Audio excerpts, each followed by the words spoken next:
Good afternoon, everyone. It is time to talk part 4 of the Aliexpress Rally Tower build. We have been down to the Roadbook Rally down in Victoria just a couple of weeks ago, and that's where all of this came into its own for reading road books on the fly and, generally enjoying that event. However, with getting ready for the event, I was so snowed under that I managed to only film a little bit of stuff at the end of last year involving a fairly significant amount of rejigging of the Aliexpress tower. So we'll go into that, but I have to go back in time a little bit, and I made sure I wore the same shirt today just to give some continuity because that's important. But yeah, we'll go have a look at exactly what got done at the end of last year. And then afterwards, we can have a bit of a chat as to why we've got big chunks of screen missing, a nice crack. I've gone the drift stitch option there to get me back together. So we'll have a bit of a chat about everything that happened with the rally tower down at the rally and what was involved with fixing some crash damage. So let's wind the clock back and revisit last year. All right. The base of the rally tower cracked again. That happened a little while ago. I just in another cut of this, I've probably mentioned about doing I'm going to do a navigation rally. I was out practicing some roadbook stuff, and I just noticed the old front end was getting a bit wobbly with the tablet and everything on it.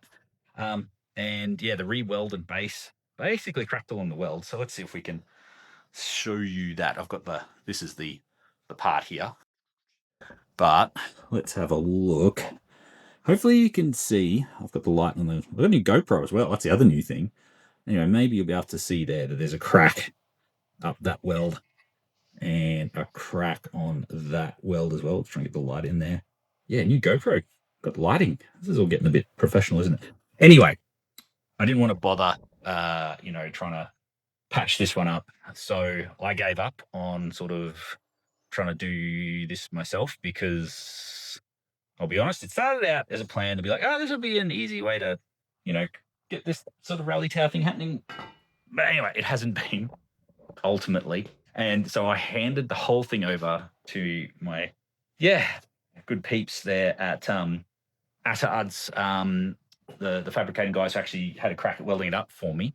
And we've made a whole new one, a whole new base. And it's nice. So I've got it mounted to the bike. Check it out. It's like, it's so much cleaner in how it's being done. And just, like they've done a wonderful job. And now, a couple of major things.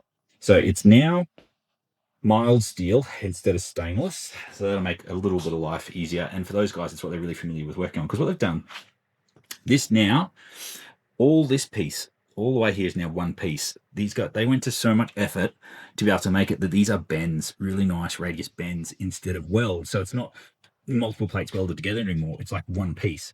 Then you got a flat plate welded on here, but that's in a non-load area. They've then gusseted the top, which is great. That's similar. The original part had some gusseting across top as well, but they've repeated that and actually gusseted the bottom. So you can probably see down in there, they've gusseted the bottom as well. They've also integrated my little placebo mounts. So they're now welded instead of being like a bolt-on aluminium job. So I've got rid of a bunch of the excess just hardware. Like if we get this guy and just let me help. So, yeah, this is what we're dealing with before. A lot of jank, and now it's just super clean and professional. If I was like wanting to make out things to be more like positive and brilliant than they are, I'd go, this was just a mocked up prototype, and then I got a professional one made. No, I was hoping this would do the job. I really was hoping that, I would have like hacked the system, but it wasn't a hack. But it's as much work kind of in the end as if I tried to do anything else, really. Anyway, to be honest. Anyway, she's bolted up. I'm not going to go through rebuild. It's just got to be rebuilt as it was. And yeah, get back into it. So yeah, the bike's well and truly pulled apart at the minute. Anyway, there you go. Just wanted to capture some content of the new Rally Tower base. And fingers crossed, it's the last, the new and the last. I'll try and also share some content about how they had to make this, because there's actually a lot in to make this one piece. So it's like a one piece with the 3 bends and get all the dimensions right. That's no mean feat. They put a lot of work in, and yes, it I don't get anything for free, so I covered their time, and I was more than happy to cover their time. So not cheap. But anyway, that's mod life. Sometimes you just got to hand it over to people who, can do better than yourself. And that's just how it goes sometimes. You win some, you lose some. Anyway, there we go. So back to present day. Rally done and dusted. Now, what did I end up doing to this thing that has been really the ultimate test of this rally tower, and in particular the awesome new base that the guys at Hard's made? Really can't express what a great job those guys did. They really put in everything to make a good outcome for me. And funnily enough, turns out they ride WR450, so they're kind of, they get it. They're riders. Anyway, so the rally I thought would be a pretty big deal in terms of navigation. Turns out the navigation was kind of the easy part, and made extra easy because I had, frankly, a good setup. The riding was full on. I've never ridden the Victorian High Country. Just super steep, long climbs. Same with the descents. Just really different to what I'm used to, and just things like the main problem I had was poor tyre pressure. So on all these climbs, like the back end was just pinging off everything. Dropped the bike I don't know how many times. But the big crash I had really had nothing to do with that. I was just pushing a bit hard, came over a water bar, and kind of lost the front end into some slop on the back side of the water bar, and laid the bike over at a fair rate of knots. And there was a full-on airbag deployment, the whole deal. And it came down on this side of the bike, and it sort of took out, obviously smashed this side of the screen off completely. Like, this is actually broken in two pieces, so I've just put it back together temporarily while I wait for a replacement. Actually dislodged the indicator out of the tower.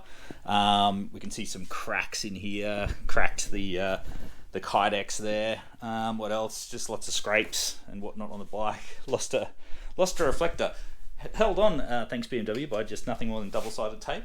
I'm not sure if that's good or not. Anyway, so the bike took a good fall. I actually destroyed one of these side panels. That's now somewhere bent in a U shape. Lost this side of the tower. But what actually, apart from the screen, it's all pretty good. When I first started pulling it all apart, the whole thing was a bit kind of odd and twisted, and I was a bit worried that something significant might have been bent. Turns out, because this thing is basically like sort of a parallelogram structure, so it's like the side plates and then the screen plate and the front screen.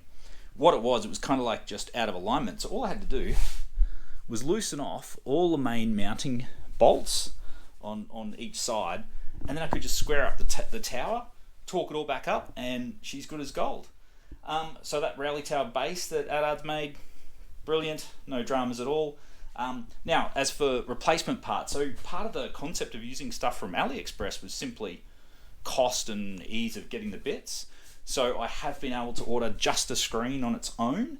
I thought I may have had to buy a whole new kit again, but the screen is shipped and it's on its way. I kind of just went to the effort of putting it back together like this with the drift stitching and whatnot, so that I could ride it if I want to ride it before the new screen turns up. And also, this will be a keepsake. Obviously, it's got the number and the stickers and all that, so that'll just be a little something for the pool room, as they say. But otherwise, honestly, I am thrilled. I'm calling it finished.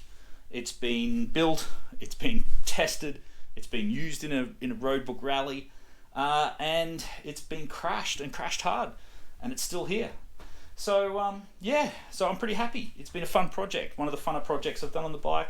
It's been apart and redone a number of times, but here we go. So we're calling it a success, and part 4 is the rest of it. Things to think about in the future are what new bike might be on the horizon. Hopefully not too far away, but yes, this has very much been a learning, developing sort of a bike. All these projects have been part of me learning what I want out of a motorbike, and so I've got something in mind. Feel free to have a guess at what, but let's hope we can make that one happen. And there'll be a whole new range of projects, because you can probably tell I can't leave things alone. Anyway, thanks heaps for watching. I hope the Rally Tower build has been of use to someone, inspired some ideas for your own setup, and keep enjoying riding in between, watching amateurish YouTube content. Alright, thanks heaps all. Cheers.